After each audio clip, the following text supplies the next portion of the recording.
A roll call. Chair Glines. Present. Committee members Hutchison, Hintermeister, Here. Wolf, Here. Lovelace, Here. Edgerton, Oliver, Here. Brown. Okay. And so Mr. Brown is on his way and finding probably that traffic on any afternoon is problematic coming through the Santa Clara Valley, and it's only getting worse. And that's scary. Okay, so the report of the chair. I have a couple of things that are kind of halfway intertwined and not directly related to the habitat, but just to keep you up to date. Land use in the Santa Clara Valley in the southern part is getting quite contentious, and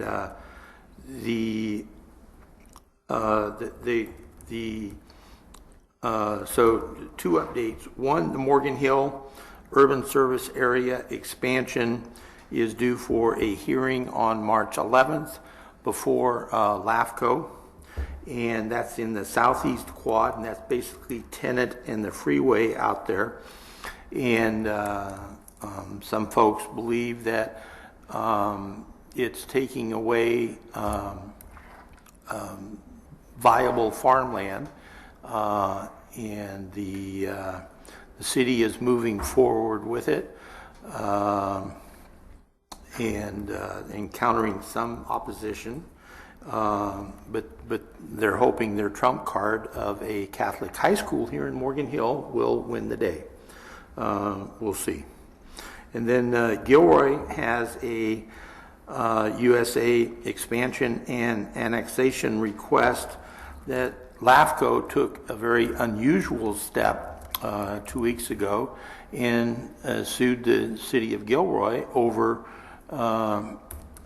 before they've even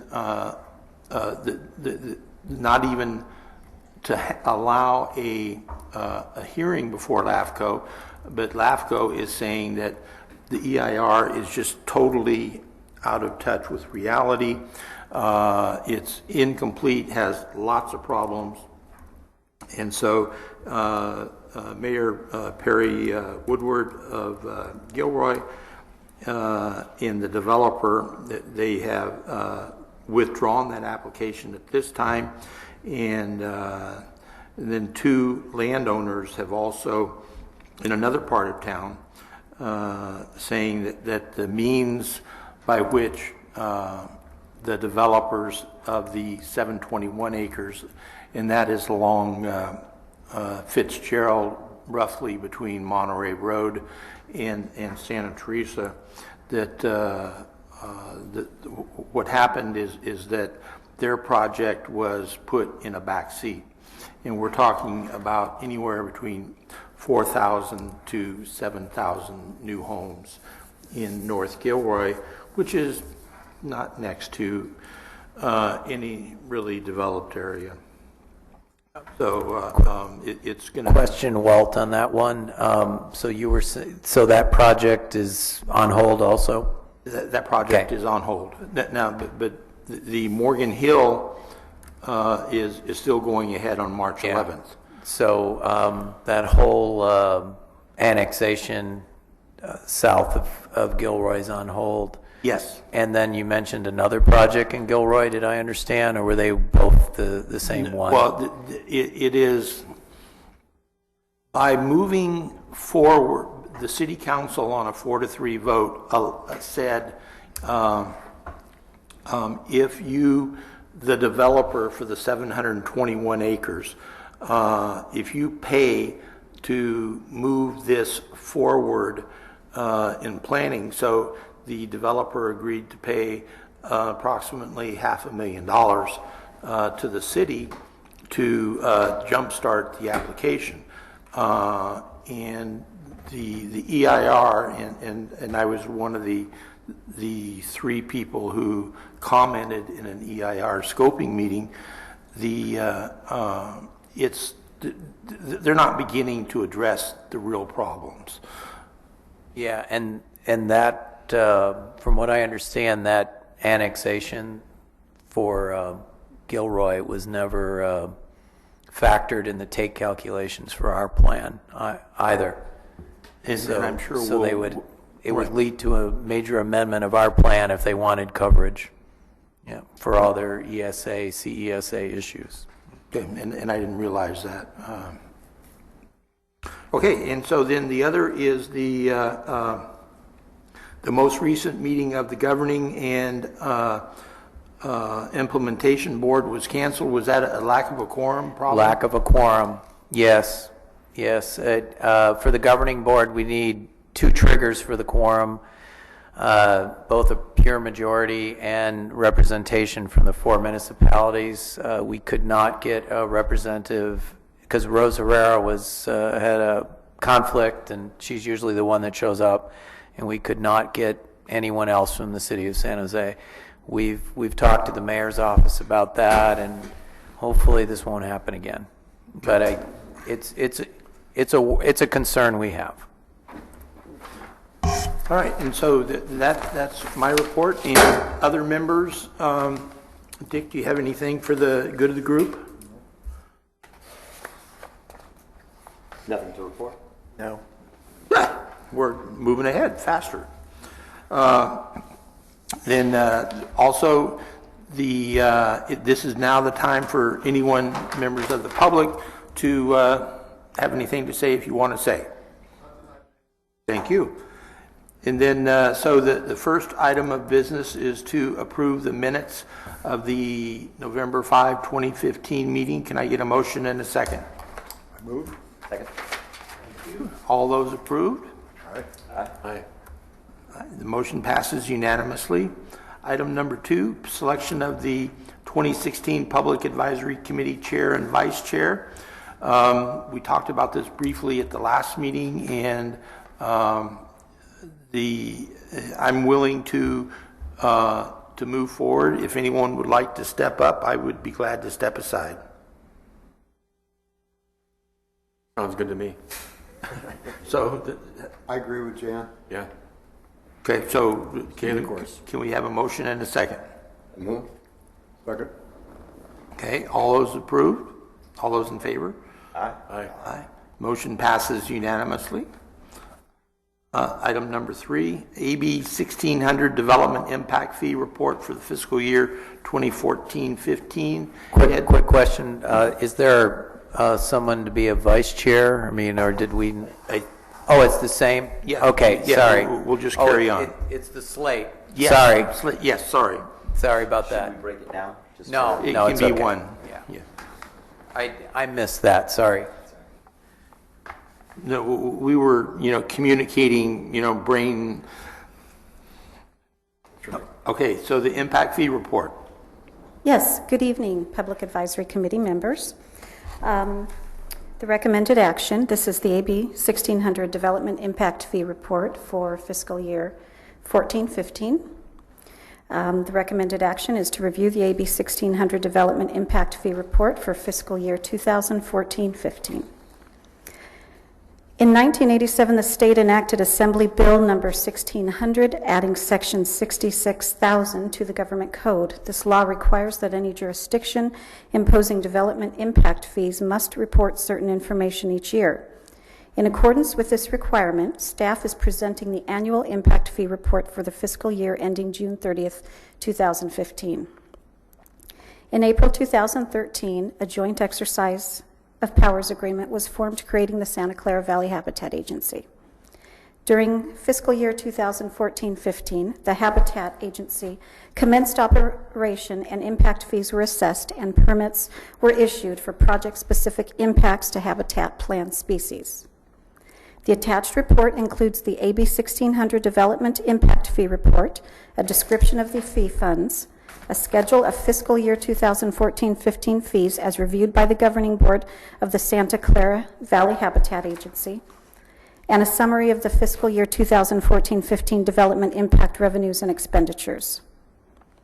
The development impact fees collected by the Habitat Agency are used to fund land acquisition, reserve management and maintenance, monitoring, research and scientific review, western burrowing owl conservation strategy, habitat restoration and creation, program administration, post-permit term costs, and plan preparation. Attachment 1 is our AB 1600 Special Revenue Fund report for fiscal year 2014-15.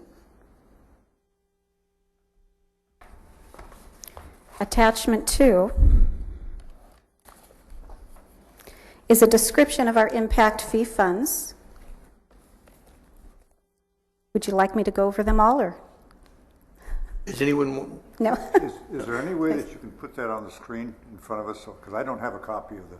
You didn't get a document. copy of it? Okay. My copy. Thank you.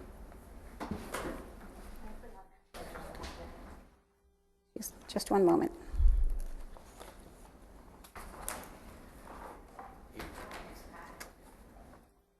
Thank you, Angie. Thank you.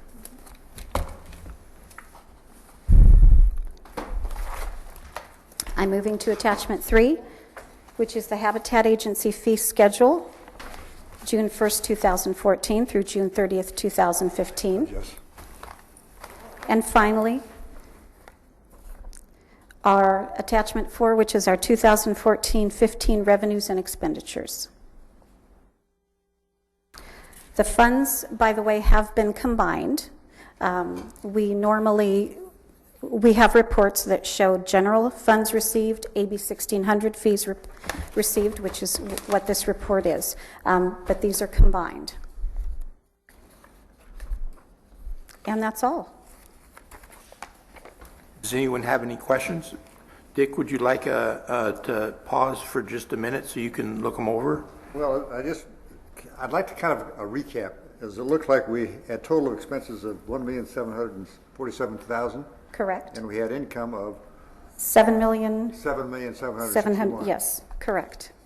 So, And where do we allocate or pigeonhole the difference between what we collected and what we spent? Is it allocated to certain categories of expenses in the future, or is it just a lump together as a sum that we have as an agency to use? I hope I'm understanding your question correctly. That is all included. The revenue is all broken down on the attachment 4, 2014-15 revenues and expenditures. It will tell you from the City of San Jose, City of Morgan Hill, and City of Gilroy, and then the specific funds are land cover funds, nitrogen deposition funds, serpentine fee, western burrowing owl fee, wetland mitigation fees. It breaks that out. So it's all very specific. You were also asking about expenses, right? And how those are broken out. So those are by broad categories, and then in our fiscal year budget that was closed in September of last year, it's allocated by administrative, Technical and permit, as well as conservation and restoration, and you will also see that. Those are the last 2 pages. but we of can the- send you a copy of that, Richard. And Yeah. I think I just to try to get a handle on it. As an example, we have a nitrogen cover fee. We've got in the budget or in our piggy bank. We have $205,000. And how much did we? That's what we have in there now. How much did we take out of that and use for that purpose? Yeah, very little to date. So now that with Coyote Ridge being enrolled in the reserve system, we'll be spending a lot more of that money to manage the serpentine lands on Coyote Ridge. So you'll start seeing those funds being allocated specifically towards the category that they're supposed to be spent in.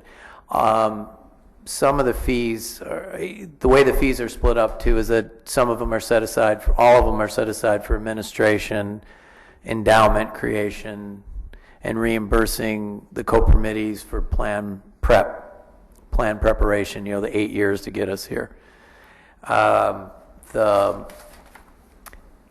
So with burrowing owl, there was an agreement. So we do the surveys, burrowing owl surveys, which are a requirement of the plan. And we also do a management agreement with the Warm Springs unit of Don Edwards Wildlife Reserve. So we hire them to manage their land for burrowing owls, which they currently don't do. I mean, it's not like they ignored the owls, but we're paying them to enhance the land out there specifically for owls to try to increase the local population. So that's an example of where the burrowing owl fees were used specifically for burrowing owl tasks. Yeah. Regarding the burrowing owl fees, has the city of Morgan Hill as yet deposited their funds into the HCP? They did do one deposit, yes. It was close to $400,000 in fiscal year 14-15. They're still collecting the fees from what discussions we've had. And at some point, they'll be depositing the fees they've collected since they made the deposit in, I think it was the late winter, early spring of 2015. Have they indicated to you, Edmund, if that owl fee that they are collecting on the city's part, which is in addition to the HCP fee, is that going to sunset? Yes, from what I understand, when the general plan is updated. Okay. Yeah, that's what they told me. And would it help to get the money from them if we start charging them interest? That's an interesting question. I'll take the fifth on that one. Well, no. But I mean, you could say this was discussed because I don't think we're getting the money in a timely fashion. It took those are fees that they collect, and they worked out some sort of agreement with, from what I understand, the wildlife agencies and Santa Clara Audubon to submit the fees to us. And we got them in a fairly timely fashion last year, but we haven't set up we haven't got them yet this year. So but it's a fair question. I'll talk to them about it. And blame us. Okay. Blame me. Yeah. I mean, fine. Last time it just took me talking to the city manager, and all of a sudden we got the money. So, yeah. Okay.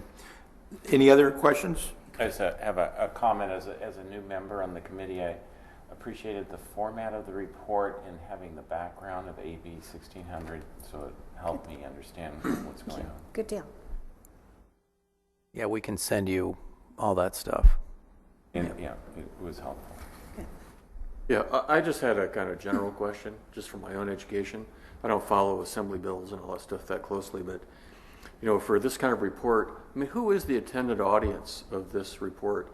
Does that go to some bureaucrat that checks a box and does some kind of analysis, or is this really a report that's just required for transparency for, like, those of us to, just see where the money's going? Do you want to answer that, or you want me to answer? To date, it has, the second, it is, Okay. yeah, we have not been required to forward it as of yet, Yeah. but we are required to keep these records. Mm-hmm. So people like us and the implementation board are, I guess, sort of the primary consumers, just to follow the money Yeah. that the head agency collects. And like Dick's questions, is it being spent Right. the way it's being collected? Yeah. I think perhaps I might add, as a representative of the development community, they ask me, Yeah. since you're on the board, the advisory board, is our money being spent wisely, because we're paying it in there? And so they're looking to me to kind of look at it and understand it, and sometimes I do, and sometimes I have a little trouble doing it. So that's why I really asked the question, so that I can legitimately say that I feel like our interests are being looked after, and not just add it, because and next year you're going to add, increase the fee a little bit, and they're going to ask me how come we're increasing it, and what's Right. the basis of that, and I'm not sure I can answer that yet. Yeah. So the way AB 1600 is set up, it's state law, that if we as an agency that collect fees, there has to be a nexus between our fees and how we spend the money. And so this is a transparency thing that's presented to our board. You're getting the presentation before the board did because their meeting was canceled last month. Normally we go to them first, then come to you guys second. One specific question I had was on the income side. All the jurisdictions were, well, not all, there were like 4 or 5 categories. But then there was this kind of other category. So my question was, it was like 200,000, or I forget the exact number. But the other category, is that other partners, or are there other I forget what the category is, like Open Space Authority is, they're different category. Who are the others, specifically that? Specifically, an agreement was reached, for instance, with Valley Christian Schools on Serpentine land. And they pay us an annual fee through 2017. And again, this agreement was entered into before Ed or I started. The agency hasn't been around that long. And so that makes up a lot of that. Another part of it was simply getting, and I believe you're referring to specifically, this $230,000, this $231,769.53 at the top, that's just titled as revenue. And a lot of that was simply carried over from prior years, and that's 1.5 years, the end of 13-14, or was it 12-13 and 13-14, and a lot of that money was given to us by partners or co-permittees to assist the agency in getting started. Yeah, the reason I'm a little bit confused is, so I thought the way this would work was, so that's why a developer kind of showing up directly. That confuses me a little bit because I thought the way this worked was developers would go to the local jurisdiction, Morgan Hill, the county, whatever, and kind of pay all the fees there. So then when I see the county here, I assume that's the fees. I sort of thought that was the fees that they had collected from developers. And then the other would be, well, I wasn't sure. Then there was no home for other. Well, I can explain just sort of globally AB 1600 versus non-AB 1600. So there were letters written by the environmental community primarily for the new Apple headquarters in Cupertino, that project was going to lead to increases in nitrogen deposition. So they commented on their CEQA document, and Apple wrote this agency a check for $129,000, and it was considered a voluntary contribution towards the agency because they're a non-participating city, but people were commenting on their CEQA document saying the way the plan is set up impacts within the bound. So if a new development comes in one of the jurisdictions, that was it was modeled. It was the sort of how the nitrogen within the boundaries of this plan are generated and impact the surrounding wildlands and farmlands. It was modeled and cost out. But if you look at all the activity in the surrounding communities, whether it's Cupertino, who aren't within the plan area, big projects in those communities are also contributing to nitrogen deposition on farmland and wildlands. I see. So it's really, so these aren't necessarily then even covered activities in the plan. Correct. They're kind of leverage Yeah. in terms of other developers taking their non-HCP path towards getting permits. Exactly. There was a project in Gilroy that was a pipeline project. It was they allowed projects that were already in the pipeline as long as they got a grading permit or a building permit before August 1st of 2014, they voluntarily contributed $5,000 towards nitrogen. They just said, we're going to do it. We don't have to do it, but we're going to do it. And there was a couple projects in Mountain View that did the same thing. I think Audubon wrote letters to them. We commented on all the big development in the city of Santa Clara because they're having, as we've discussed. So if they end up, I believe they've already agreed to pay nitrogen fees. There's a dispute on the burrowing owl issue, and we wrote a letter to them saying you're impacting burrowing owls. So if they end up submitting, they don't have to submit payments to us. They could do it through some other mechanism. Apple could have not chose to. I don't know if people would have sued them. We wouldn't have. But with the city of Santa Clara, it'll be interesting how it plays out. Right. Yeah, on the burrowing owl issue, because they're impacting a breeding pair and they're impacting foraging habitat, which affects our ability to recover the species. I don't know how it all play out, but they could mitigate on their own. They could go to a mitigation bank. They could pay the Nature Conservancy some money to protect burrowing owl money, so they don't have to go through us. But it's just saying what is going on in your jurisdiction is impacting what we're trying to do here. So that's how some of the money was paid. Then we get that PSE stuff. Those are factored into the plan, participating special entity agreements. Okay, so that kind of covers, that's the others, the PSCs. Yeah, and those are AB 1600 related.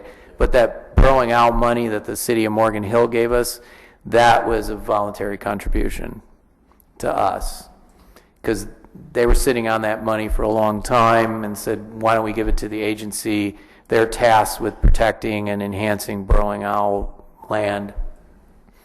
So we'll give it to them. They'll spend the money for us. But that didn't count as AB 1600. But all the fees we collect within the plan area that are directly related to plan area impacts, there has to be a nexus between the fee we charged and how we report it. And that's what you're seeing here, is that reporting. Okay, thanks. That was very informative. Thank you. Okay, any other questions? I have one. Is there a plan for spending? Do we have we're collecting these fees from Morgan Hill on the instance of the burrowing owls. Is there a plan written down or something in the works? Yeah, there's an appendix to the plan. I forget the letter, G or something, which lays out the burrowing owl strategy. And it shows how there's different tiers, and we're entering the Hail Mary phase of Tier 3 because the birds are in decline. So the money can be spent on supplemental feeding, can be spent on captive breeding, habitat enhancement, habitat restoration. There's really not enough collected to buy land in North San Jose, unfortunately. The land's too expensive, but the city of San Jose is going to be enrolling some of their land into the reserve system soon that has breeding burrowing owls on it. So we'll manage that land as part of the reserve system. And so that money from Morgan Hill, that'll go to Yes. the burrowing owls? Correct. And we're in some preliminary discussions with Moffett, the NASA facility, to try to manage that land for burrowing owls. We've just had some really preliminary discussions with them out there, but there's a lot of land out there that if we can reach an agreement with NASA, that we could help them manage it specifically for the owls. There's a lot of land use conflict out there. There's, as you can imagine, old military base and all. Google's out there now. So, but hopefully we'll be able to get in there and try to enhance the burrowing owl population there. So that's how the money will be spent. All right, thank you. Yeah. Another idea in that, and Jess, you were quoted in today's San Jose Mercury about what's going on in San Mateo County, where the development right or the land was being sold. You want to explain the program? Yes. Well, I mean, the article is about the Post going through a campaign to go out and purchase more farmland. Post is the Peninsula Open Space Trust organization. They want to raise $25 million to go out and buy farmland, to purchase it, and then in some cases sell it back to farmers. But not sell development rights. No, sell the land without the development rights. Right. Yeah, so it And that's reduce the key cost. thing, Yeah. that it keeps the agriculture going. Exactly. And it keeps it in permanent, Perpetuity. farmland. Yeah, exactly. Do we have any other questions? Could I get a motion and a second to accept the AB 1600 Development Impact Fee Report for fiscal year 2014-15? So moved. Second? Second? All those in favor? Aye. All right, motion passes unanimously. And we'll take a break from the regular agenda and welcome Jess Brown, our newest member. Can you give us a no more than 2-minute spiel on who you are and why you're here? Jess Brown, and I'm just learning the distance between traffic in this county. I'm with the executive director of the Santa Clara County Farm Bureau, and I also serve in that role and have served for some time in Santa Cruz County. So it's a joint effort to be more efficient in running the two organizations.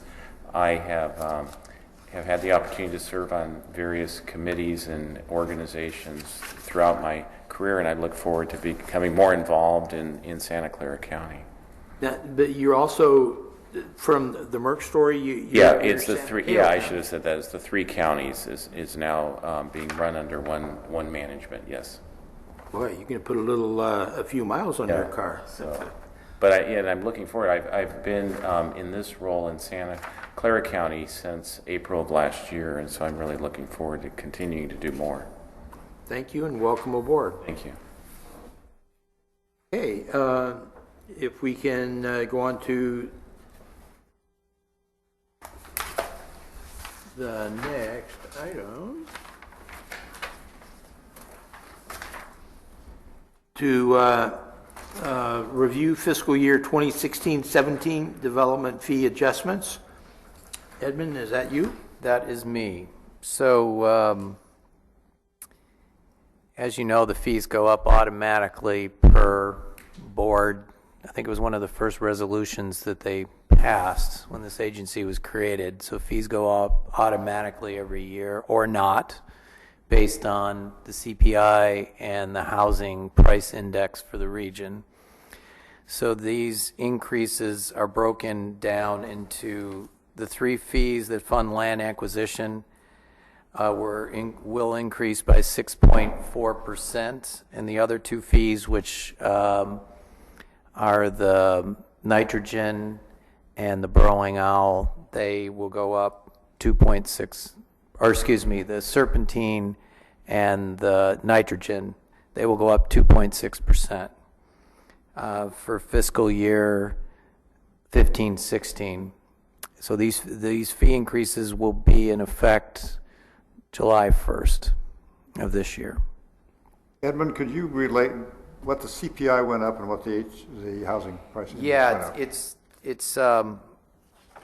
It's related in the report that is attached, and it gets into detail about how the housing price index represents a percentage of the increase, and the CPI represents the other percentage of the increase. And I think the CPI doesn't state it in this report here. I'm not seeing it. Page 25, does it have 25, 2.56%? Okay. Housing price adjusted was 17%. Yep. Oh, okay.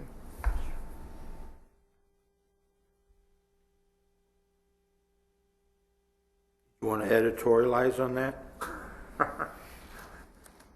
Well, from the development side, we just see fees going up all the time. Yeah. And I think everyone agrees with your, concern and that, because our costs go up, but, does it, part of the deal is that I think that we're an agency that's in its infancy and we don't have a track record, and that in a couple of more years, we should recommend or not to the implementation and the governing board that let's talk about this.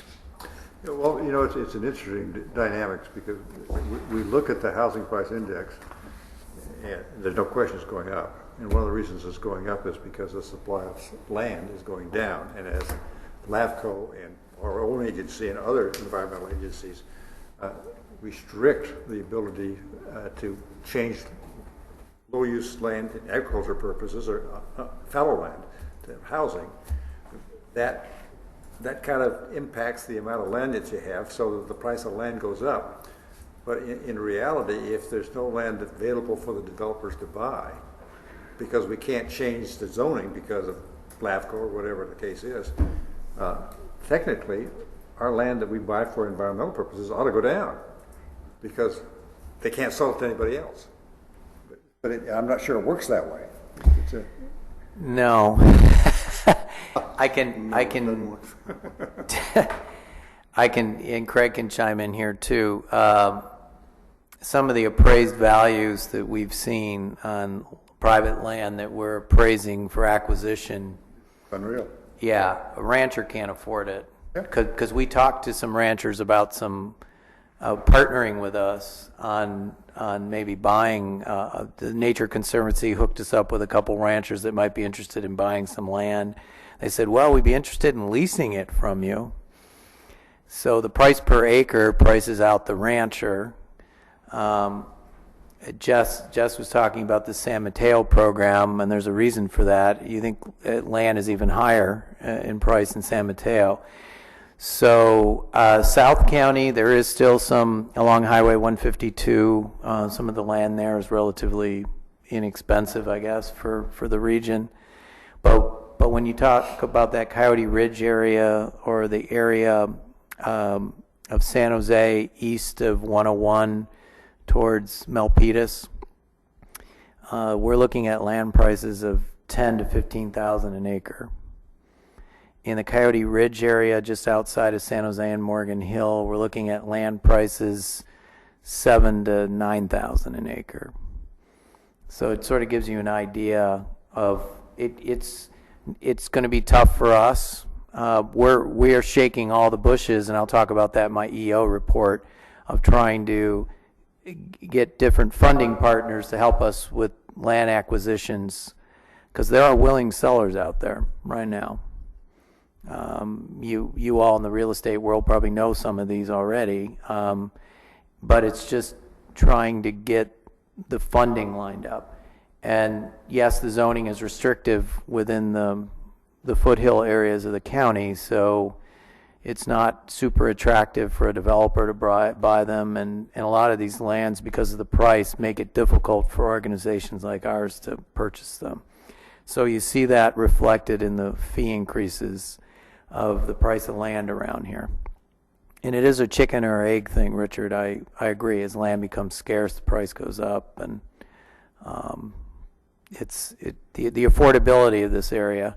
The prices here remind me of, I'm from upstate New York, but I thought Toronto was an expensive city until I moved here. So, and then I lived in Sacramento for a while, and I thought Sacramento was expensive based on upstate New York. And so the prices here, especially up the peninsula, are comparable to Manhattan and Brooklyn. So it affects us all. We're victims of our own success around here. Just to editorialize for a moment, is that how do we preserve, we want to encourage the preservation of agricultural land, and we're struggling to do that. And so you get farmers like those in the southeast quadrant, which we try to understand, and we look at that program, and some are very critical about it. Others are saying, well, here you have a person who owns agricultural land and is willing to set aside certain acres of that to preserve it in return for getting some other benefits, a high school or some other thing. And yet, if that gets totally denied, for us 5 years from now to find somebody else who owns the land who's willing to preserve it in agricultural use, we're going to lose the agricultural because the farmers can't afford to pay for it. It doesn't pay. And so that's an interesting dilemma, and that's I think what the city council with Morgan Hill is struggling with. They'd like to preserve it, and they think they have a way that will preserve a certain percentage of it, and everybody else wants to preserve more. But if in preserving more, we in fact make the land so the farmer can't farm it, then we've, in the end result, we've actually lost. And that's the dilemma that I see. And I know Jess and Kyle understand this issue better than I do, and they may want to chime in. It is part of a land economic land tenure. Organizations like ours, if ranchers or farmers are interested, we do conservation easements with them, and that's one way to give that farmer or rancher an infusion of cash. Sort of the trade-offs that you're discussing, that's sort of a policy decision with the city and a land use policy decision, But I think Jess and Kyle live this every day. Yeah, especially the southeast quadrant. The one thing is the value of the agriculture commodities that come out of this county, and obviously the counties south of here is pretty astounding. It's so it's still viable, at least certainly from a farming standpoint. I know less about ranching and how the drought has affected them and their ability to maintain their operations, but it seems like from the farming commodities, it's pretty astounding the value that comes out of this county and the neighboring counties. It might be of interest, the agricultural commissioner just did a study on the economic contribution of agriculture, and that is available. It might be something that we would want to make available to this group. Yeah, and maybe having, Jess, if you'd feel comfortable, or someone you'd recommend even giving a presentation. I think it's very interesting because it's up to about $1 billion. So, yeah. Other questions, comments? Yeah, I had one question about one of the fees that I guess I didn't really understand what's going on with it, and that was the burrowing owl fee. The burrowing owl, I guess it's the AB 1600 fee. In the previous agenda item, it did state very clearly that fee is basically conservation management only and no land acquisition.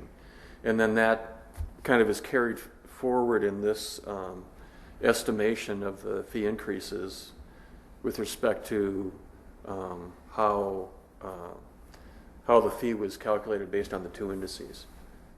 It's only based on the lower CPI index of 2.56%.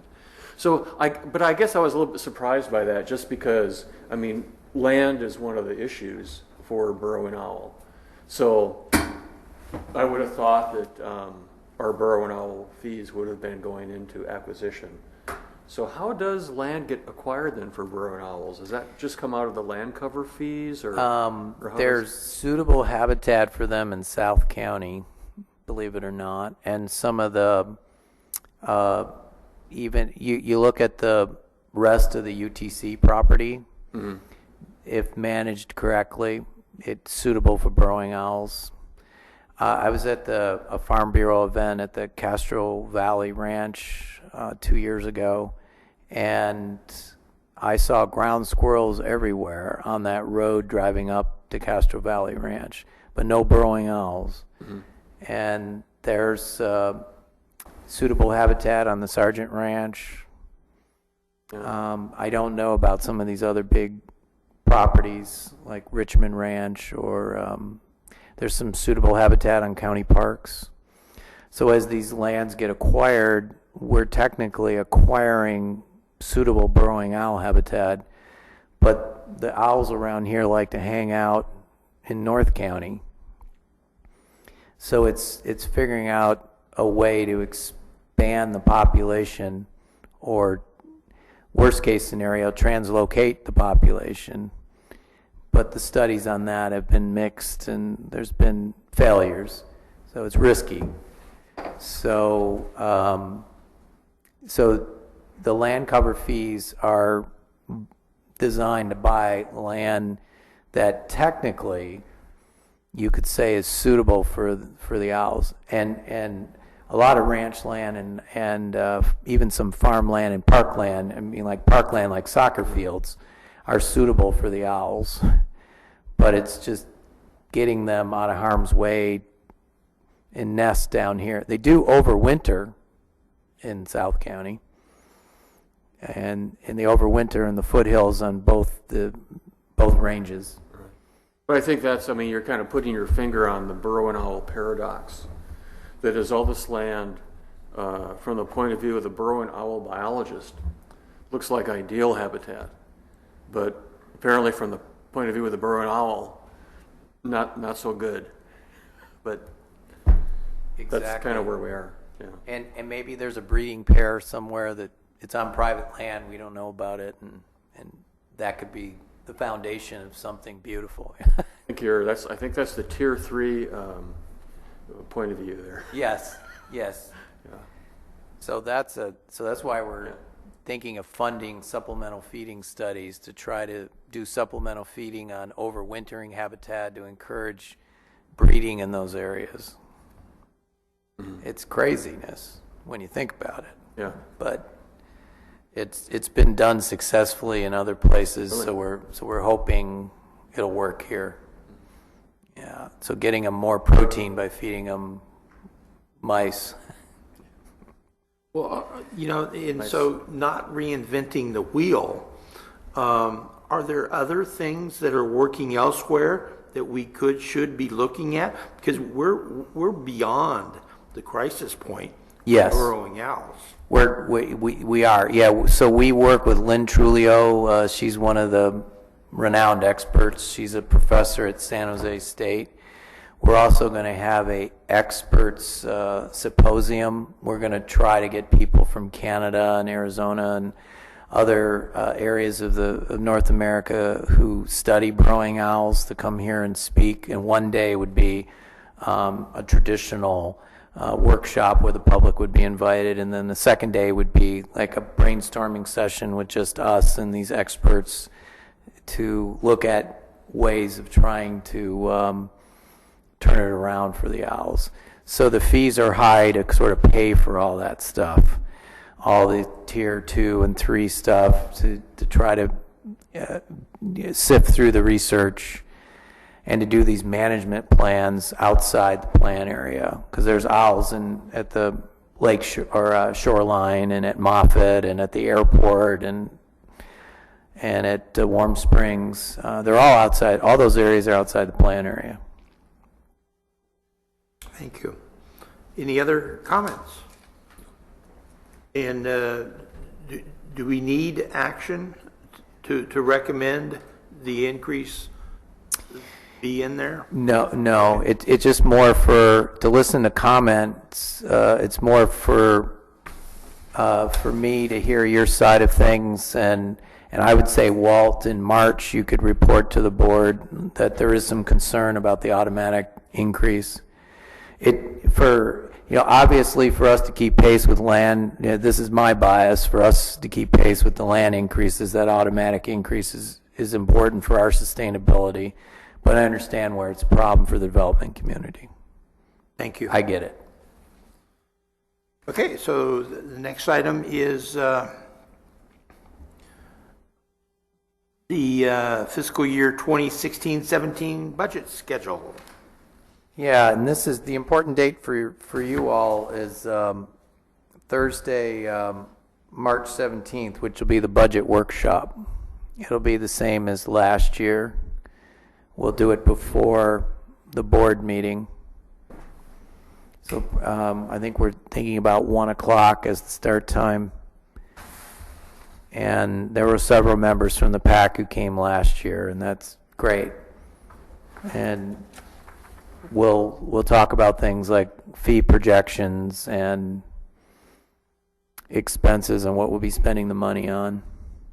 So we're starting to get more into the meat and potatoes of the plan, of doing restoration projects and doing more burrowing owl agreements, hopefully doing a land deal with a private entity soon.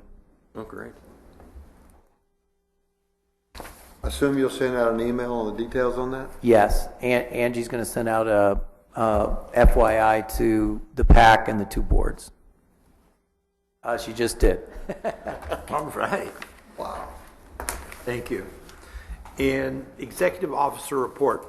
Last time, I think we asked that you're working off pretty much a document in that be distributed to members either from the last time to be distributed post, and then in the future, if we could get that ahead of time, because not that I'm saying the first 55 minutes, haven't been. Oh, time to go home. We're not moving that, folks.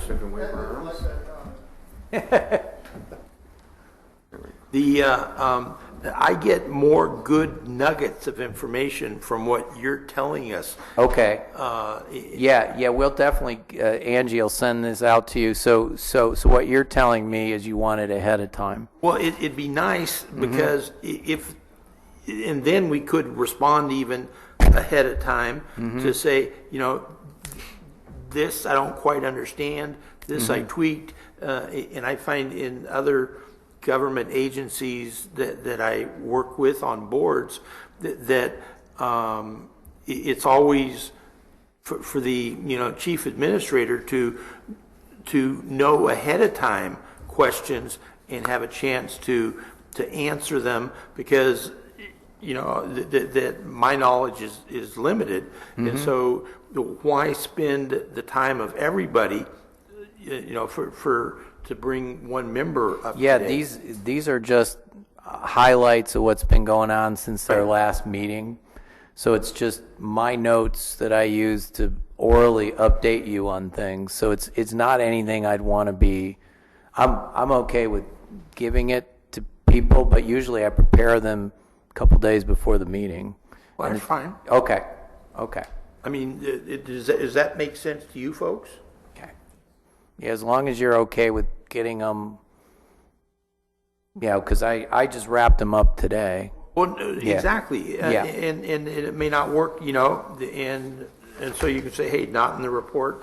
I added a couple things today because I said I think they would like to hear about endowment investment. So and we had a phone call today about that. So I said I added it. So it's just stuff that it's just an outline that I use to make sure I talk to you guys about all the important things that's happened. You can interrupt me at any point, and if I can we can hand them out to you, I guess, before the meeting if need be, or if I get them done a couple of days before the meeting, we'll email them to you. So. Sure, you would like to have them done a couple of days before the meeting for the most part anyway. Depends on how busy I am and how I procrastinated or not. I can definitely try to accommodate that. Thank you. Yeah. Lines, I also have a speaker card for item 6. Oh, okay.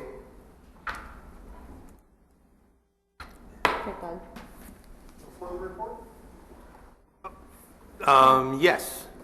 Okay, well, in this case, I'm going to try and add something, so that will work.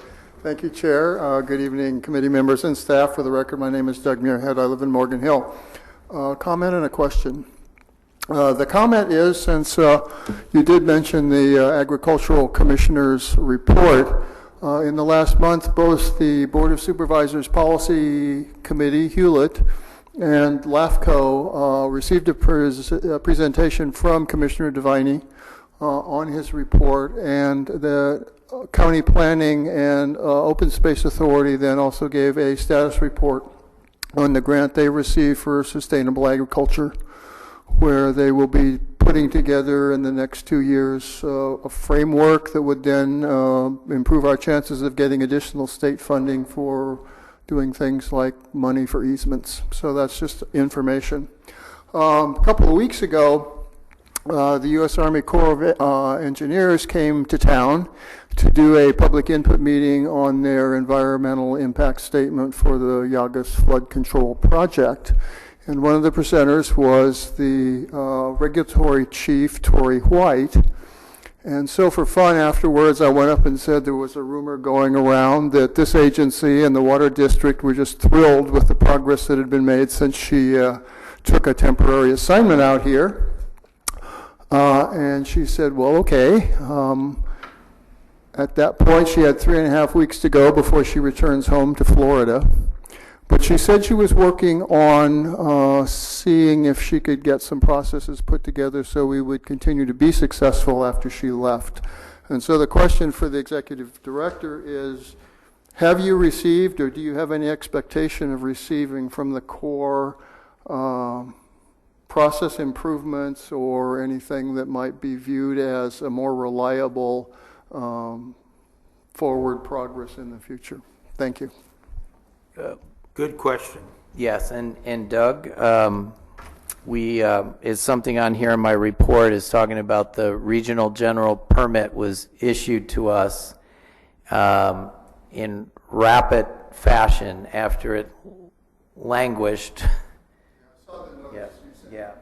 Yeah. So that's a process improvement already. Also, there's until the RGP is fully integrated with the HCP process, they still go through a Section 7 consultation between the Corps and the Fish and Wildlife Service for impacts to waters of the U.S. And that process, from what I understand, has gotten more efficient. I'm hoping when whoever replaces Tory continues that spirit of collaboration and customer service. I have my fingers crossed because we still need to go through the interagency review team, which will have to approve an in lieu fee program for us or an umbrella mitigation bank for us to effectively implement the RGP.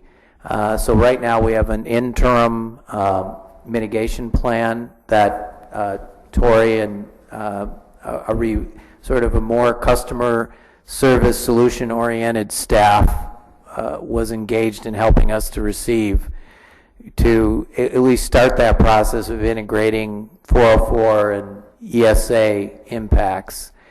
So we still need them to, in that spirit that you noted, that continues, or getting through that IRT process and getting either an in lieu fee program or an umbrella bank will be extraordinarily difficult if we go back to the old ways.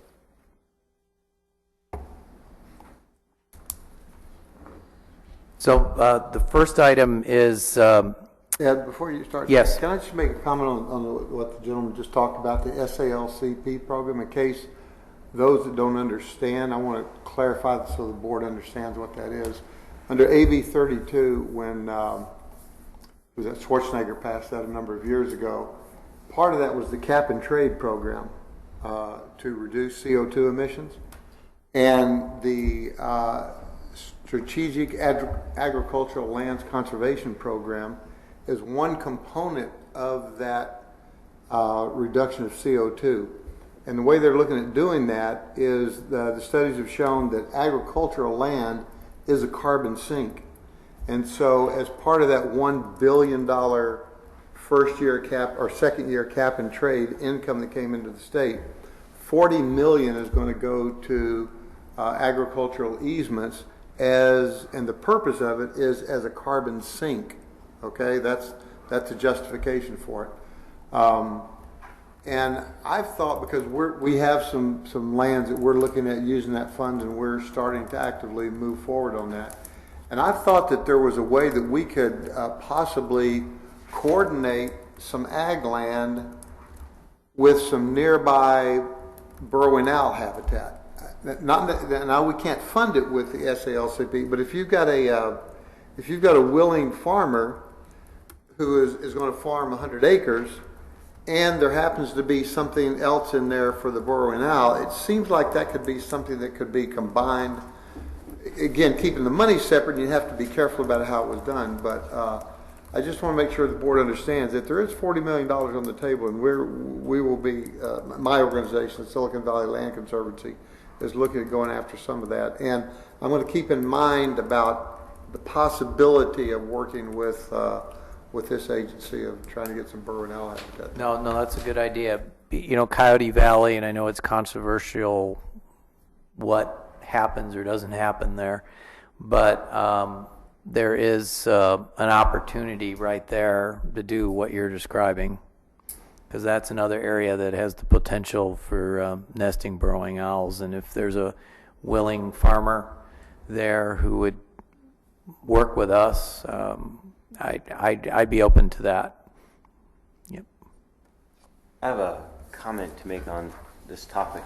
I saw an interesting program and then followed up with some reading on burrowing owls on ranch land, living in conjunction with livestock and utilizing livestock and the dung that's left behind. Bugs come, and then there's a source of food source for the burrowing owls. And I was surprised. I didn't really know that. I always thought it was mowed grassland with ground squirrel was the basic parameter for burrowing owl, but it's also interesting to incorporate livestock.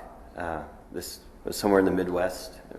But yeah, the Warm Springs, Don Edwards, they have grazing out there, and the owls and the cattle coexist. If you think about the most efficient way to mow a field, is cows. Right. Mm-hmm. It's absolutely. Yeah, they use the squirrels just to, they can't make their own burrows, so they take over squirrel burrows. So that's why that relationship's important. It's rare for them to attack the squirrels and prey on them. So it's more of this symbiotic relationship where they need the squirrels to create the burrows for them. But the food source, bugs is a huge food source for them. Yep. Seems like it would open up opportunities in the South County for owl habitat. Yes. Maybe we can put some owls on Kyle's ranch land. We've had owls. Breeding or just hanging out? They were there in the summertime. That implies breeding. And you guys, the habitat open space has an easement on a piece of property that I know there was owls in the summertime too. And I forget exactly where your ranch is. We're on Kenyatta. Okay. But the other place was on Fraser Lake. Fraser Lake, okay. Well, that's good information. So if you were open to it, well, I can talk to you offline about different things. I can give you a call, but to see about doing a survey on your land or not, if you're open to that. Okay. Yeah. So, after a digression, you're up. Yes. Owls is the hot topic in this group.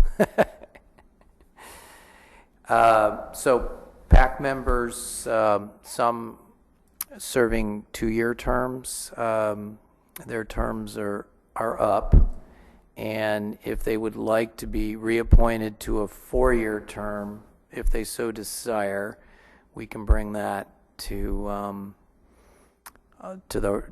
the implementation board. If so, just bringing that up, that when the agency, so the way it was structured, there's supposed to be alternating representation, but since it was created very quickly and they wanted to stagger the appointments, there's some that are 2-year and some that are 4. So we have some members that, if they wish and they can communicate with me, independent of this, send me an email or call me, or we could talk after the meeting to see if they would like to be reappointed to a 4-year term or not. And we will have alternating, so not everyone's going to go off Yes. at one time. Correct. Okay. Yep. Do you have a list of who those are? Can you say now? Yes, I know who the three are. Yep. Can you share it? We can look at the cards. What are our cards? They all say 4. No, they say No, 2. 2. There's a bunch of twos. Oh, just the ones I can see all say 4. Okay. That's what Okay. that meant. They grouped them together. We segregate them.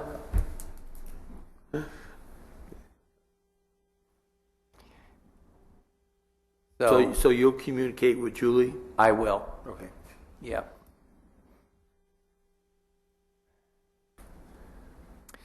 And So if anyone wants to sing out now, or yeah, it's available yeah, by I don't want to email. put any pressure on anybody, however they want to handle it. But if they want to sing out now, sure. Well, hearing none? you're up Yeah, again. hearing none. So it's interesting you brought up the cap and trade, because that's the next thing on my EO report. So there's the California Habitat Conservation Planning Coalition that John Hopkins runs for us. So the HCP, NCCPs throughout the state, and that's HCP is a Habitat Conservation Plan through the feds, the Natural Communities Conservation, or Natural Conservation Community Plan Act through the state. So we're implementing state and federal law. So since the cap and trade funding is via the state, we're through our coalition lobbying Sacramento to expand the pie on how that cap and trade money is being allocated. So we're glad that it's being spent for farmland, and I think rangeland is also included in that. And one of the big things is, like you said, carbon sink, and also the conversion. If you convert ag land to houses, it's that conversion of the soil and the land itself and how it generates car trips.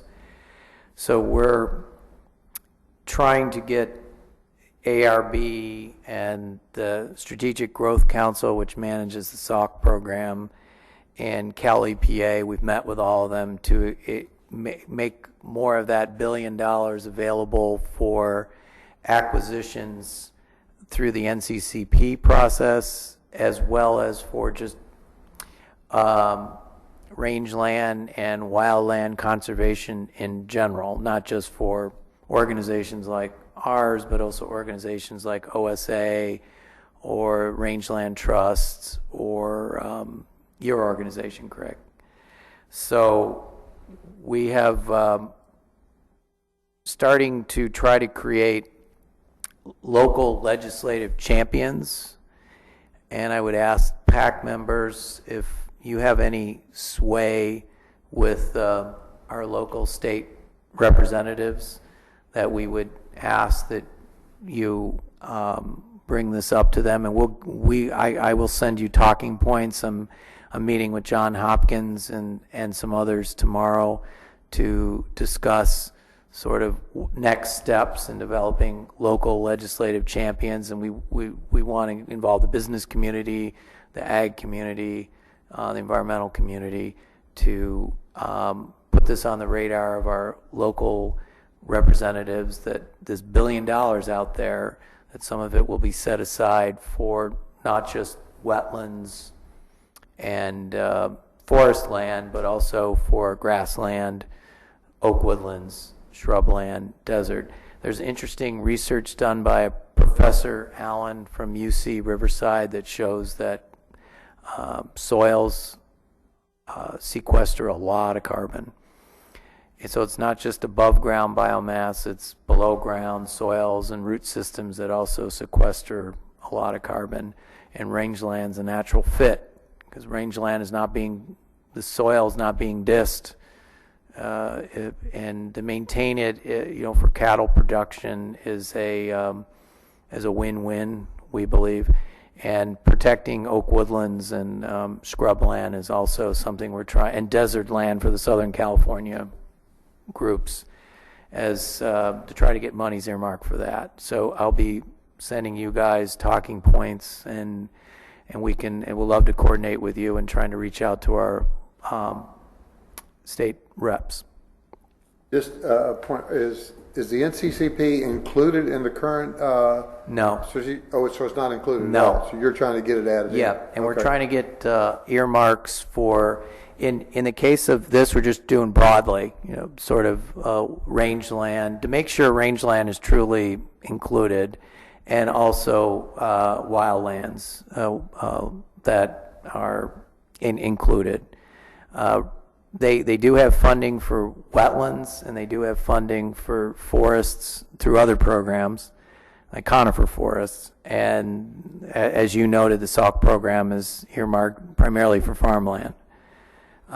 So we support those programs. We just want them to broaden the pot. And part of it is the justification and the science to show that, in fact, these landscapes can in fact sequester carbon. So not just the conversion avoidance, because as Dick mentioned, it's pretty hard to rezone a lot of the county. It's a lot of the land, especially in the foothills, is there's between strict zoning and water limitations and infrastructure limitations, it's hard to build a couple hundred homes out there.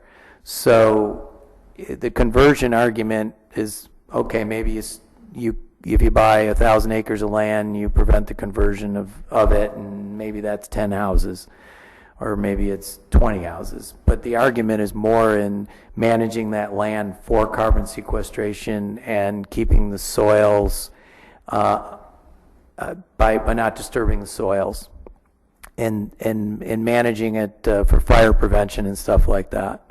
So they want us to prove that oak woodlands and grasslands are in fact a carbon sink, but their biggest thing is they're kind of hung up on this conversion argument, and we want to say that there's more than just conversion.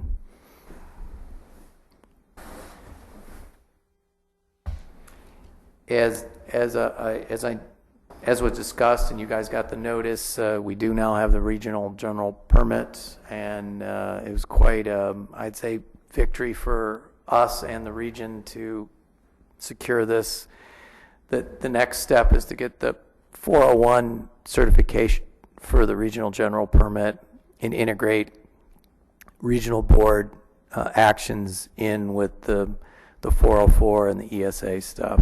So then if a public or private project proponent gets truly fully integrated permit, it won't cover the 1600 permit, but that's usually not an obstacle. It's the 401 process, the 404 process, and the ESA process that's kind of prevented restoration projects from moving forward, housing projects from moving forward, bridge replacements from moving forward, you name it.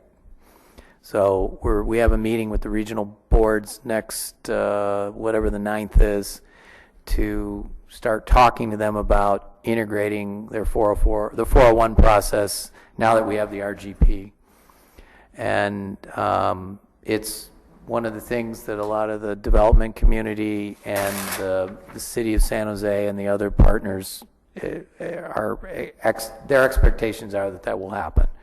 I can say that it's not going to be easy. The regional boards have some misgivings about HCPs and how we mitigate things. So it's going to be a give and take, and us compromising and we're trying to work this out with them. One of their concerns about us is that we pick winners and losers. We do restoration in more natural landscapes or farm and rural landscapes. And we ignore doing restoration or enhancement in the urban mosaic, but there is opportunities to do creek and wetland restorations within the urban centers along some of our major waterways, and it's sort of finding those opportunities and earmarking some of our revenues that we collect to do some restoration in the cities, let's say along the Guadalupe River or within Morgan Hill, and because there are open lands, there's park lands, there's water district land, there is some private land that might be able to partner with a private landowner on a restoration in some of the urban areas too. And that's one of their big concerns, is that we collect fees and then do all the work in the reserve system. So it's sort of working out that issue with them. And we may have to involve the state board in helping us to secure this 401 certification. I've had discussions with the state water quality board, because since we're in the jurisdiction of two boards, they can get involved in that, and they have a little more big picture view on integrating 401 and 404 and ESA permitting. So that's sort of our game plan to try to get that integration. And we have our first major meeting with them next week. So wish us luck. So thank you. So as I reported to you in November, we were developing financial policies. All pertinent financial policies have been created. Some were executed by the agency. We didn't need to go to the board. The rest will be submitted to the governing board in March for approval. And I can, so there'll be one is a fraud policy, another one is a how we're going to pay the remittances of fees, and which is one that we adopted internally, and there's a suite of policies that I can go over with you once they're adopted by the board. So. There's also an endowment investment strategy and a grant management strategy, just a whole suite of them. So now I'd like to talk to you a little bit about endowment investment, because this is something where you, as our stakeholders and sort of overseers of what we do, this is very pertinent, that I think that your involvement and input in is important. So we've had preliminary discussions with the Silicon Valley Community Foundation about our endowment with them. The National Fish and Wildlife Foundation, which is a creation of the federal government, so it's sort of a NGO created by the federal government. They allocate money for restoration projects across the country. They also are the overseer of a lot of endowments on state, federal, and I believe even some land trust land. So they sort of serve the similar function to the community foundation, where they take endowments and investment in a investment portfolio, and then help with, and they charge you a fee for that, as does the community foundation. And then a third option that we believe we're not quite ready for yet is where we would go out to a private entity, so we call it the private option, where we would go through an investment bank or a commercial bank to do sort of the investment for us in various funds. That would require the agency contracting out with a financial advisor to oversee all these activities. And I struggle with my own 401k investments, so hiring the right person and lining up with the right bank would be sort of where we feel we're not ready for that sort of option at this point. So we're focusing on. We might not ever. And we might not ever, exactly. Really, and I know in Gilroy, most of the endowment type things are now moving to the umbrella of the Gilroy Endowment Fund, and it's similar to, it's a smaller scale than with the Silicon Valley, but that seems as though the way to go. and we would like to go with the Silicon Valley because but there's one hiccup that we got to work out with the board.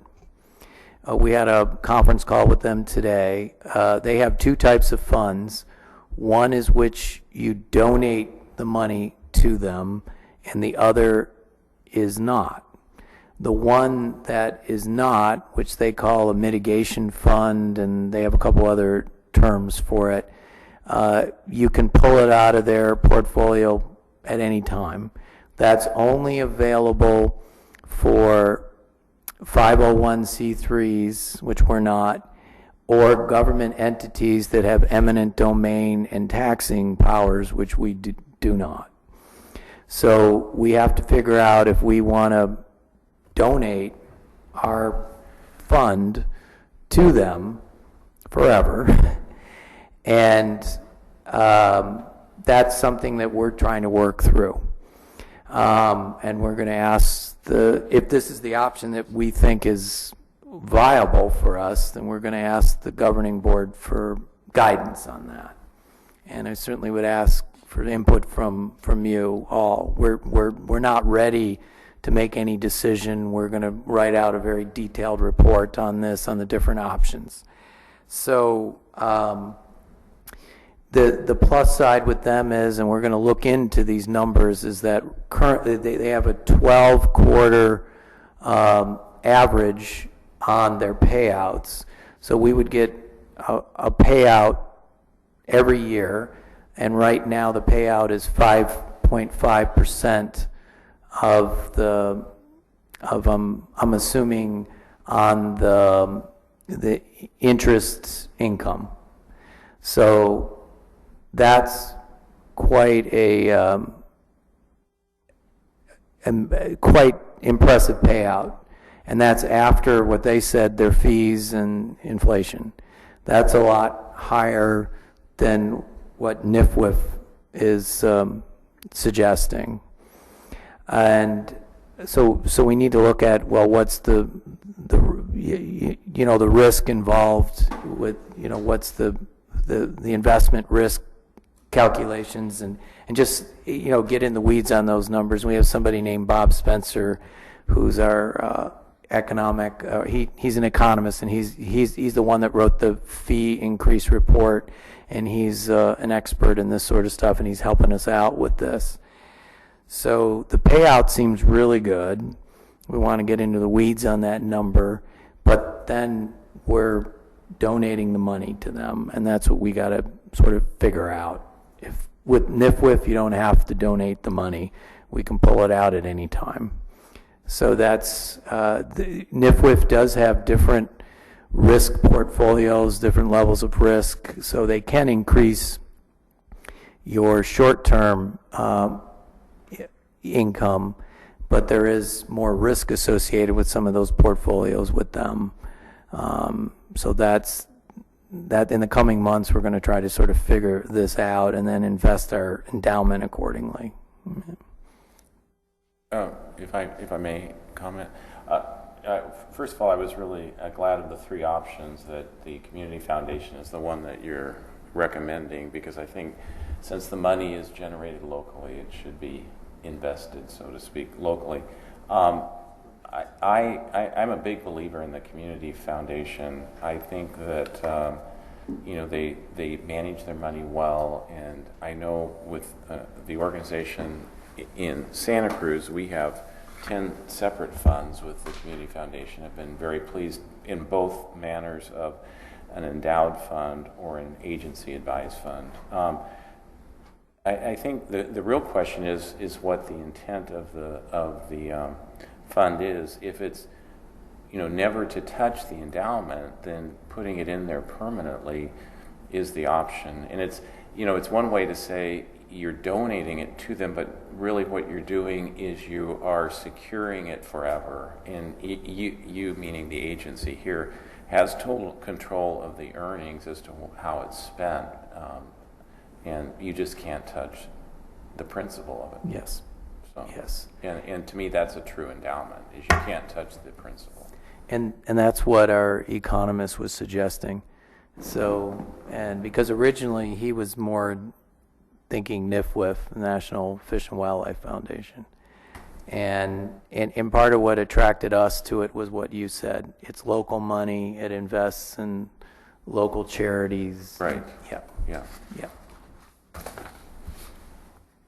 Ed, doesn't the endowment isn't going to be touched until the end of the 50-year period? Well, Or one thing with NIFWF or some other, if we were eligible for that other fund, so let's say we had an emergency on the reserve system. We had epic floods, destroyed infrastructure, knocked out roads, and then that was followed by fires.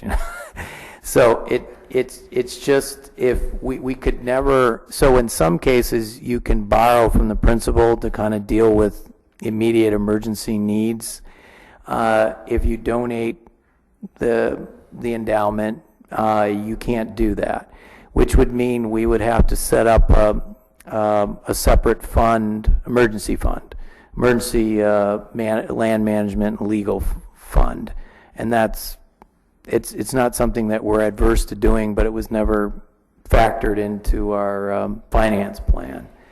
We're also creating a rainy day fund, just if the economy crashes like it did in 07, 08, we can keep the organization going until hopefully things stabilize. So it's just one, that's one negative. Plus if the foundation, if the performance of the fund or if the management of the foundation, I mean, this foundation is one of the largest in the world, so it's less risky with them. But if things kind of went haywire with them, we could never pull out our money and invest it in something else. So it's not all one, or you could have 3 pots. Rainy day pot, you could have a permanent pot and another pot. I mean, you didn't all have to be in one. No, the rainy day pot, we just have to invest it probably with a private option is what we'd have to do. Yeah. Okay. And you're going to get back a report and more details on that? Yes, Bob and I and Jill will be working on a detailed report kind of laying out the options.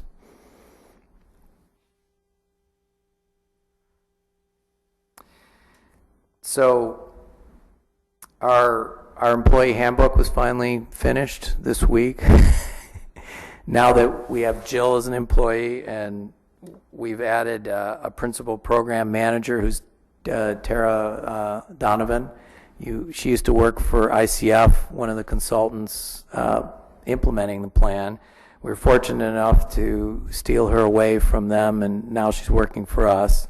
So now that we have employees, we've got to have policies for those employees and performance evaluation forms and all that. So they have recently been created, including job descriptions, which we didn't have any of those either. On that very subject, it just now that we have employees, we have things like retirement, and we have things like medical benefits and this kind of stuff. And where are we in terms of making ourselves fully funded from the beginning for the retirement? Because very few government agencies in California are fully funded, and some are billions dollars short, and the state is way beyond that, and they're not addressing it. Yeah, we're not a CalPERS agency, so we're 401k like the private sector. Yep. Okay, good. So we get benefits or pay in lieu of benefits, and you can so the employee can purchase health insurance with that money, and the match on the 401k comes from that too. Okay. Yep. Thank you. So land enrollment. So this is the stuff that is sort of the good news story here. Coyote Ridge, as you all know, is now enrolled in the reserve system, and we're now in negotiations with OSA on who's going to pay for what out there. And there's things that clearly we pay for, which is species monitoring, species surveys, some of the land management activities associated with that, like grazing. So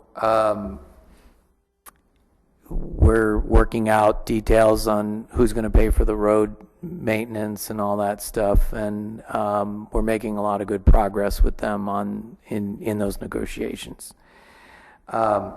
Public land enrollment, so these are the county is enrolling county parkland in lieu of fees. So over 50 years it was projected the county would pay $25 million in fees. So instead of paying those $25 million in fees, they're enrolling over 13,000 acres of existing parkland. Once that parkland's enrolled in the reserve system, we'll manage it not just for recreation. Well, they'll manage it for recreation, but we'll manage it for species restoration, enhancement, and creation of habitat. And Clara Park is the first one that we hopefully by the end of this fiscal year will be, or I shouldn't say end of this calendar year, will be enrolled in the reserve system. I alluded to San Jose. The wastewater, or I should say the sewage treatment authority, regional authority, I think their new name is. They used to be WEPCP. I guess they didn't like that name, so so they have 200 acres of land in North San Jose, which has been set aside for burrowing owls, and to mitigate their the regional authorities' projects impact. So they're enrolling part of that land in the reserve system to mitigate for projects out at the sewage treatment plant. And it's going to be somewhere between 70 and 80 acres that'll be enrolled this year. And that'll offset their project impacts. We also offer this land in lieu of fees for the private sector too. There's a process they can go through. So if it's a 1,000-acre site and they're going to develop part of it, they can enroll part of it to offset their fees if it meets certain conditions. So that's Coyote Valley, the OSA Coyote Valley enrollment's on hold right now. From what OSA has been saying, they're very busy doing other things, so they're still paying habitat fees, and this property may or may not be enrolled in the reserve system in the future. We're collaborating with PG&E on a land acquisition. They have an HCP for the Bay Area that will be approved, I believe, in the next year and a half, and they want to work with various organizations like ours to acquire land as pre-mitigation for their impacts. So they have the land already set aside, and we're in discussion with them on a couple properties to mitigate their impacts for salamander, red-legged frog, and butterfly, the bay checker spot. So that, given the cost of land around here, it's good that we can partner with them. I've had some discussions with the Resources Legacy Fund administrator, which represents the Moore and Packard Foundations, about providing gap financing for us or even grants to acquiring land. And we're talking to the Wildlife Conservation Board about grant opportunities for land acquisition. $2.7 million of the Coyote Ridge acquisition was Wildlife Conservation Board funding. And the reason why that funding was available to the region was because of the existence of an NCCP. So without the NCCP, OSA would not have gotten that $2.7 million. We just submitted a $2 million Section 6 grant for land acquisitions. It was submitted on Monday. Keep your fingers crossed. We will probably know sometime in the fall whether we got that, and that will help towards acquiring land. $2 million was secured for the Coyote Ridge acquisition, and again, without the existence of an HCP in this area, that money would not have been available to OSA to acquire that property. So you're saying that money retroactively will go back to that property? Oh, or no, is this sorry. No, the $2 million was application they submitted in 2014. That's what I thought. Yeah. So this is a new grant. Yeah. Another property. Yeah, this is for another one. That property identified? I know you can't say which property, but has it been identified? We've kind of caught up to the way everybody else submits these applications now. You submit a suite of properties. So we have 50 parcels that we've had various discussions with landowners over, and we submitted those suite of properties in the grant application, and they one of those will be used, the funding will be used to fund one of those acquisitions. Now, we have a couple properties that are high on our priority list that we think the money will be used for, but just in case that land deal falls apart, we can use the money for another land deal. And that's the way they've been doing it. Riverside County, East Contra Costa's conservation plan, everybody's doing it this way. And we finally learned we got to do it that way too. If we had known that, we would have submitted an application in the last cycle. So this is how it's done. So you don't identify one property, you identify a suite of properties that represent all 18 covered species. And you've talked to all of these landowners and they're willing to do that? At one time or another, I've talked to all of them, yeah. They haven't made a commitment necessarily, you just inquired? Yes, we inquired, yeah. And there's... I don't know how that worked either. Yeah, and then there's, and ones that I know that are uncomfortable with it, they're not included. But we've had conversations with all the major landowners around here that we know. They've either approached me or I approached them, and those are the ones that we're including. Yeah. Okay. And reserve land management and monitoring plan for the reserve system lands is in progress. So we're creating a template for those activities, and then for each individual site, there'll be a plan created for each individual site. And do you contract that Yes. work out, or you're Yes. already doing it in-house? No, contract it out, yeah. Plan to have an in-house person do that, or is it planned as the contract? It'll be continue to contract, yeah. Yeah. You need a suite of experts involved with creating that to deal with grazing and monitoring and fire management. But the template then may allow us in the future to not contract that out, where if we have a template that identifies everything, we can pull from the template. We may contract out aspects of the plan, but over time, I'm hoping as we add additional staff, we won't have to contract that out, at least the whole thing. So, real briefly on burrowing owls. So the rest of the San Jose land, so the 200 acres, 70 or 80 will be enrolled in the reserve system. The existing 130, we're going to reach an agreement with the city of San Jose to manage that land for burrowing owl with a 5-year contract, I imagine. The city of San Jose's funding is running out to do that management in June, so we will take over that responsibility. And that's where the most success to date has been with breeding pairs and fledgling of chicks has been that property. So we'll be taking over that responsibility from the city of San Jose, and that's how some of the burrowing owl money will be spent. I'm sorry, Ed. So you said a 5-year plan. Does that mean at the end of 5 years that city can now develop the property? No. It means we would then enter it into another land management contract. No, the city can't develop that 200-acre property. That 200 acres is permanently protected. Yes. It's just a matter of who manages it. Exactly. Oh, I didn't understand that. Okay. Yeah, they don't have the money to manage it for specific, the way it's been intensely managed for burrowing owls. Yeah. It's all that land. I know. Yeah. I just didn't know. There is 400 acres out there that is earmarked for development. we're going to start managing the Warm Springs property even more intensely because of the recent decline in the numbers of burrowing owls and chicks in the area.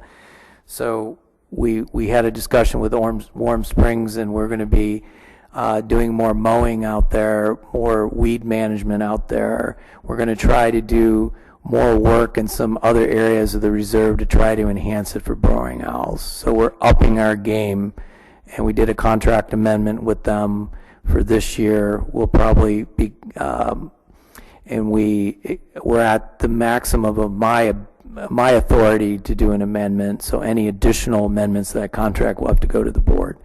So we're trying to intensify our efforts out there to increase the burrowing owl population at Warm Springs. Moffett, I already alluded to that to you. Hopefully we'll be able to do a management agreement with NASA, and that could potentially involve Google. We're working with a private entity in North San Jose along the bay to manage a landfill that they have done some commercial development on, and they're managing the rest of the landfill for burrowing owls, and they've agreed to adopt a mowing plan that we recommended, and we're also planning to do some burrowing owl enhancement on the landfill. It's because of the cap on the landfill, there's only so much we can do out there. But at least this is a private entity that's willing to do extra themselves, as well as allow us to invest a few $1,000s probably in enhancing the burrows on the property. And just to update you, we completed 3 RFQ on-call lists, so we can have consultants more. So we did RFQ lists. We solicited qualifications from consultants for scientific monitoring and surveys, restoration design, and appraisals. So these consultants submitted, well, there we go again. The middle button. It's probably telling us it's time to end the meeting. Well, I was going to tell you in 5 more minutes, we're going to leave at 8. And this is the last item too. So this will allow us to, instead of going through an RFP process every time, we can just choose firms from that list to do those that work, and we're already using it to have an appraiser do work on a land that I could have talked to you about it today if our board meeting hadn't been canceled. I could have at least alluded to the property, but since I didn't talk to the board about it, I feel like I need to talk to them first before I talk to anybody else about it. But it'll be agendized on the. It was probably agendized. I'm guessing, Doug, it was probably agendized, wasn't it? Okay. So if you want to sneak a peek at the agenda of the canceled board meeting, you'll notice a different property on there that wasn't on there before. And I'll leave it at that. Thank you. That's it for your report? Yes. Oh, good. Better interest in the community. Do we have anything else for the good of the group? Then we'll adjourn the meeting. Thank you, everybody. And our next meeting is Thursday, May 5, 2016. And then we also, on May 17, we're going to have a general budget session. March. 17, probably at 1 o'clock. And Dick, you may want to come just to remind them there is somebody out there paying attention. All right. They always love to hear from me. No, but it's interesting that in the implementation and the governing board, they do get fairly involved in the nitty-gritty of the budget. And I was surprised at the how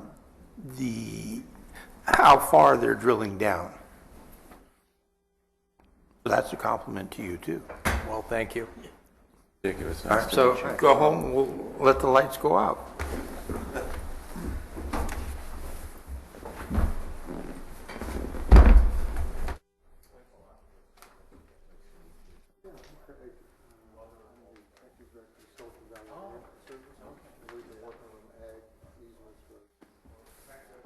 I didn't mean to talk to you, but I've been jealous.